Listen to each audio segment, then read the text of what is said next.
Assalamualaikum warahmatullahi wabarakatuh. Perkenalkan, saya Fadila Malia dengan NRP 50012022058 dari kelas Seismologi A.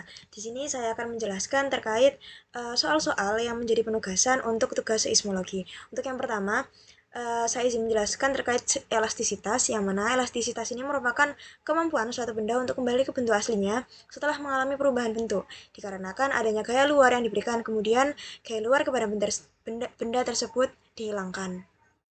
Jadi, sifat elastisitas ini dapat berlaku apabila gaya yang diberikan lebih kecil daripada batas elastis yang dimiliki benda tersebut.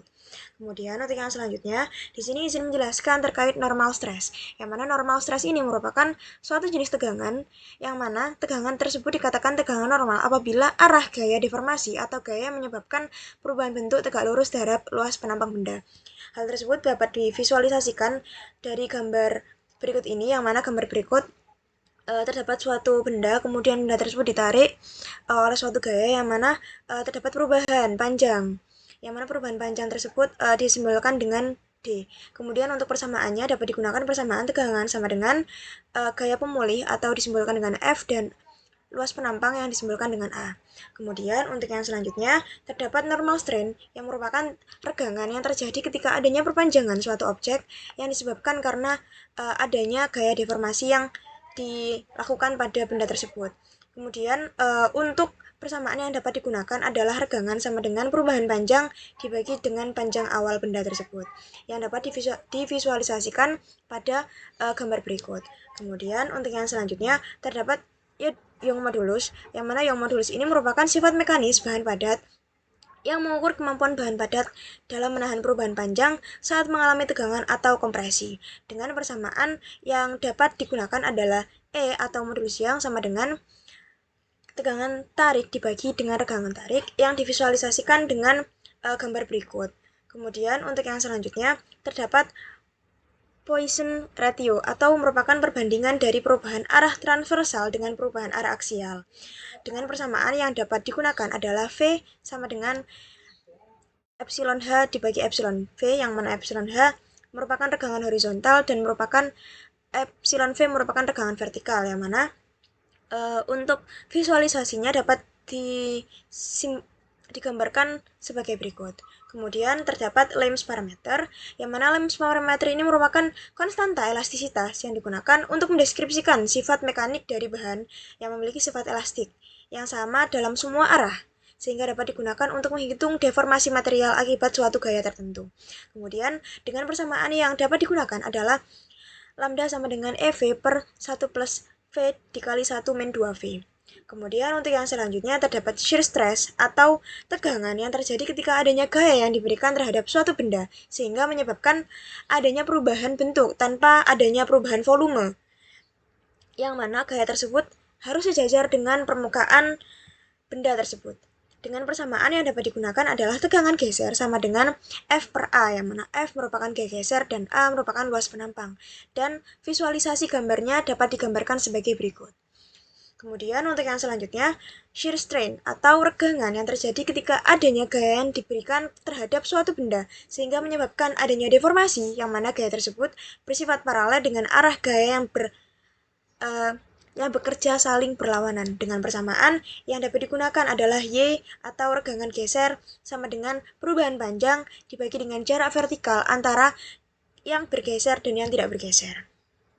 Untuk yang selanjutnya terdapat shear modulus, yang mana aturan seberapa kaku suatu material terhadap adanya gaya yang diberikan kepada benda sehingga mengalami deformasi.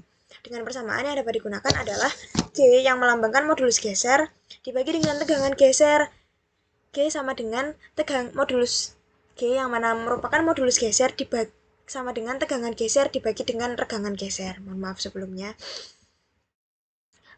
Kemudian untuk yang selanjutnya terdapat gelombang seismik, yang mana gelombang seismik merupakan gelombang tekanan atau gelombang primer yang termasuk dalam gelombang longitudinal yang arah gerakannya sejajar dengan arah rambatannya.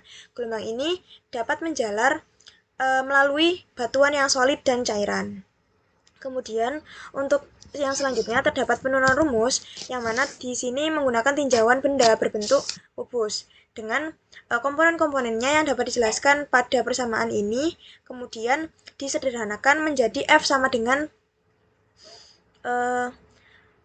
do sigma xx per do x ditambah do sigma yx per do y ditambah do sigma zx per do z dikali dengan dx dy dz, yang mana di sini melambangkan bahwa yang digunakan adalah 3 dimensi, yaitu dimensi benda kubus. Kemudian untuk yang selanjutnya terdapat menggunakan hukum 2 Newton, yang mana gaya adalah perkalian antara massa dan percepatan, dan bila dikaitkan dengan densitas benda rho sama dengan m kali v, maka menghasilkan rumus F sama dengan rho dx dy dz dikali dengan do kuadrat mu per do t kuadrat.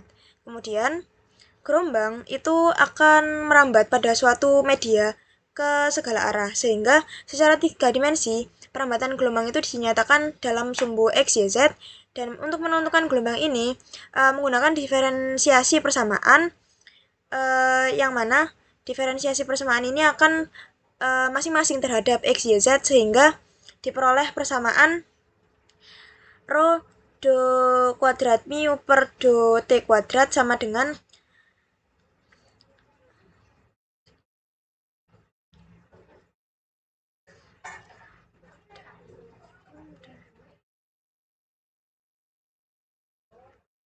lambda aksen ditambah mu dikali dengan do lambda per do x ditambah mu divergensi kuadrat dari mu tersebut.